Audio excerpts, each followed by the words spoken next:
Hello guys! Welcome back po ulit sa aking channel. So this is Faye po, and for today's video ay dito po tayo sa Popo Live application. So meron lang po akong i-share dahil merong nagtanong kung bakit daw po hindi na nare-receive yung crown seat na 800 points dito sa Popo Live. Kasi 'di ba nag-update po yung Popo. Open up natin yung app guys. Ayan. So ang bagong update ngayon ni Popo live task natin. Yan, sa mga female account po ito guys ha. Ayan. So, ito po yung ating mga task. So, dito tayo. Yung regular task ng isang host, female host dito sa Popo Live ay ito po, yung daily live mission ay 1,000 ang makukuha mo kapag natapos mo yung mga condition dito sa baba. Ayan, meron na siyang requirements, kumbaga. Ayan, so daily live duration na 1 oras, ayan, makuha mo ay 500 points. So, yung 500 points ay makukuha mo yan kapag karoon ka ng income na, ayan po, 200 points. Ayan.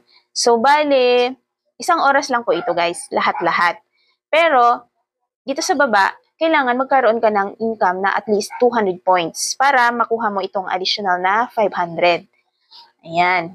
So, yan po yung bago niyang update. Ngayon, yung tinatanong guys ay yung crown seat dito sa baba. Ayan. So, ito yan guys sa may party time. Party time.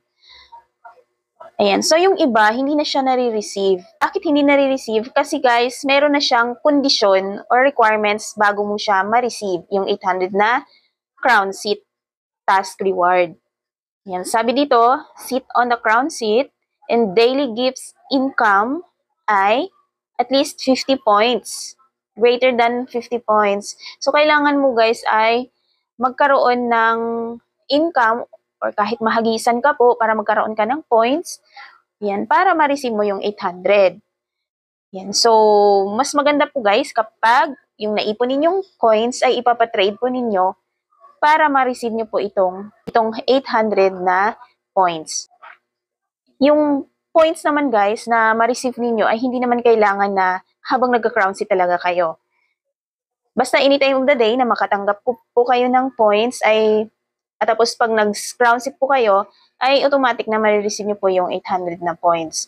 Basta magkaroon lang po kayo ng income sa isang araw. Pasok po yun guys.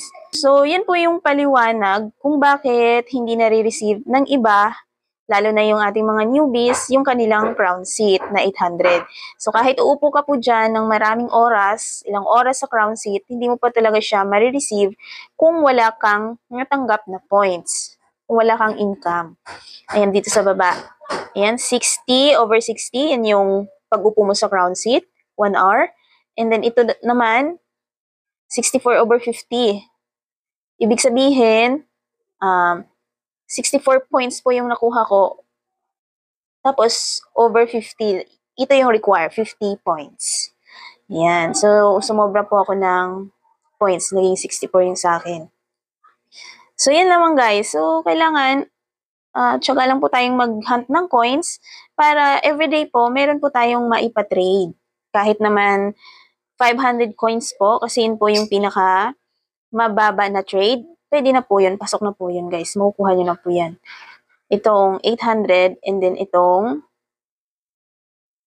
daily life. Ayan. Itong 500 points. Ay, ito po. Ayan.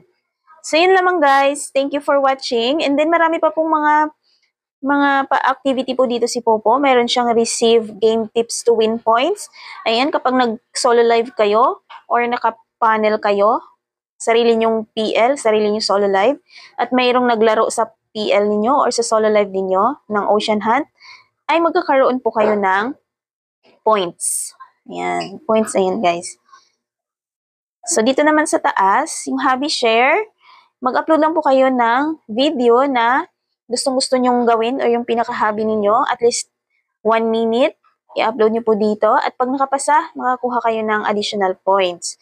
And then, additional points pa kapag may nag-vote sa video ninyo. Yan. So, all in all, ay 10,000 points po yan, guys. So, malaki-laki po yan. So, kung meron kayong mga kakilala, yun, pwede nyong i-vote at pwede nyo silang hikayatin na i-vote yung inyong mga videos. Dito naman, sticker video collection ay, ayan, meron dyang rules kapag pinindot mo itong go. Ayan, merong rules dyan kung paano gawin. Ayan, magkakaroon din po kayo ng points dyan. Dito naman sa PK mission, so dito, kailangan mo dito ng supporter or gifter o kaya mayroon kang coins para makuha mo ito, guys. Kasi dito, required po talaga na magkaroon kayo ng points habang naka-PK. At kailangan manalo kayo sa PK para makuha po ninyo itong additional na points. Ayan, guys. Tapos, dito naman yung party random quest. Activity din po ito, guys. Kailangan, ayan, 2,000 points po ang makukuha po natin kapag nagawa po yung eto sa ilalim. Unang-una, join the party for 3 hours. So, magka-crown seat po kayo ng 3 hours. Ayan. So, di ba? Mag-CS kayo. Pero wala na po yan, guys, na requirement. CS lang po kayo ng 3 hours. Marireceive niyo po yung 500. Tapos, dito sa baba, another 1,500 points kapag nagawa niyo po ito. Sabi dito, sit on a crown seat and daily gives income of 5,000 points. Yan. So, crown seat ka ng 2 hours at dapat magkakaroon ka ng income na 5,000. So, kung meron kayong coins na ipapatrade, ayan, pasok po yan dito, guys. So, walang oras, anytime po, makukuha nyo po yan kapag nagkaroon kayo ng points. Yan. So, yun naman, guys, yung kanyang task ngayon ni Popo, itong mga activity, tsaka yung regular task po ng isang regular host. So, thank you for watching and happy earnings po dito sa Popo Live application. So, ngayon, tsaga-tsaga lang po tayo, guys, kasi yun po yung kanyang update. Yan, thank you and God bless po sa ating lahat. Bye!